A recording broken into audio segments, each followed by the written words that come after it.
အားလုံးပဲမင်္ဂလာပါ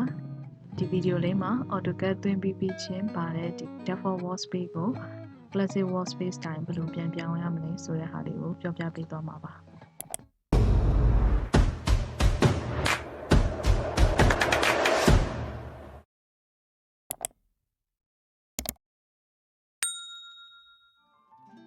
မြင်ဆုံးဒီ ribbon bar လေးတွေကိုဖြောက်ထားခြင်းနဲ့ဆိုလို့ရှိရင်ဒီပေါ်အများလေးကနေတစ်ဆင့် minimize လုပ်ပြီးတော့မှဖြောက်ထားလို့ရပါတယ်လို့မဟုတ်ပဲအကုန်လုံးပိတ်ထားခြင်းနဲ့ဆိုလို့ရှိရင်တော့ ribbon close ဆိုတဲ့ command သုံးပြီးတော့မှပိတ်ထားလို့ရပါတယ်RIBBONCLOSE close enter ဆိုရင်ပိတ်သွားပါတယ်ပြီးလို့ရှိရင်ဒီ toolbar တွေထည့်ဖို့အတွက် menu bar အရင်ပေါ်ထားမှာဖြစ်ပါတယ် menu bar ပေါ်ထားဖို့ဒီညလေးကနေမှ show menu bar ဆိုရင်အောက်ဆုံးမှာရှိပါတယ်အဲ့လေးကို click ပြီးတော့မှ menu bar လေးရင်တင်ထားပါမယ်နော် menu bar ရပြီဆိုရင် toolbar တွေထည့်ဖို့ tools ထဲက toolbars ထဲကမှ AutoCAD ကနေမှကိုသုံးမဲ့ဒီ toolbar လေးတွေတစ်ခုစီထည့်သွားရုံပါပဲပထမတစ်ခုထည့်ပြီးဆိုရင်နောက်ထပ်ကအဲ့လိုအဆင့်ဆင့်သွားကြမလို့တော့ပဲねဒီ toolbar ပေါ်မှာပဲ right click လေးနှိပ်ပြီးတော့မှတစ်ခုစီထည့်သွားရုံပါပဲ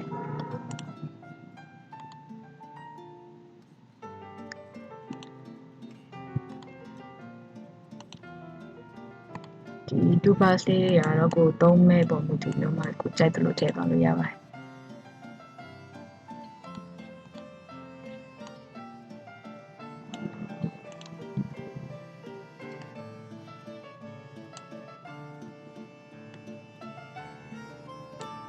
လို့ရှိရင်ဒီ properties palette ကိုထည့်ချင်တယ်ဆိုရင် tools ထဲက palette ထဲကနေမှ properties ဆိုပြီးထည့်လိုက်တယ်ရပါတယ်အဲ့လိုမှမဟုတ်ပဲ keyboard ကနေမှ control+1 နှိပ်ပြီးတော့မှထည့်လိုက်တယ်ရပါတယ်ဒီလို drawing area ကြဲကြဲလေးလိုချင်တယ်ဆိုရင်တော့ဒီ auto height ဒီကိုနှိပ်ပြီးတော့မှ height လုပ်ထားပြရပါတယ်လိုတဲ့အချိန်မှာ water လေးတင်ပြီးတော့မှဖွင့်သုံးလိုက်ရပါတယ်ဒီလိုရှင်ဒီ command line ကိုလည်းဒီလို floating ဖြစ်နေတာမကြိုက်ဘူးဆိုရင်ဒီဘက်ဘေးကနေပြီးတော့မှ left click ဖြစ်ပြီးတော့မှ out switch ချနိုင်တယ်အားလုံးကိုစိတ်ကြိုက်ပြင်ပြီးသွားပြီဆိုလို့ရှိရင်ဒီ workspace လေးကို name လေးပေးပြီးတော့မှ save ထားလို့ရပါတယ်ဒီအောက်က workspace switching ဆိုတဲ့နေရာလေးမှာ save current as ဆိုပြီးတော့မှ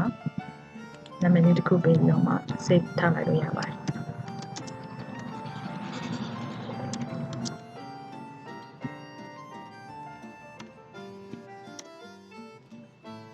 ဆိုရင်ရပါပါတယ်တခုခုမှာနေပြီလို့ဥပမာဒီ default view ကိုပြန်ရောက်သွားဆိုလို့ရှိရင်လည်း